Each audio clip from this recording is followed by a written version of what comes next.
Today I will talk about how can you get premium on your Pixiv app. So you just follow these ways, then it's going to work with you. So all you have to do in the first, so you just go down here, click on my page down here. When you just click here on my page, it's going to take you to this list here. So you just scrolling down here until you will find here settings. You just click on it. Then it's going to take you to this list. You will find here register for premium here. Just click on it.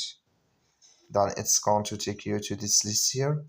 And here can you get your premium here in this list on your Pixiv app. Can you select prices here if you want to add for 1 month or 3 or 6 or 1 year. So I'm going to click 1 month, click on register for Pixiv premium here. Then it's going to show for you a list like this here, add credit or debit card, then it's going to add with you. That's all. Thank you for watching. Don't forget to support us by liking, subscribe.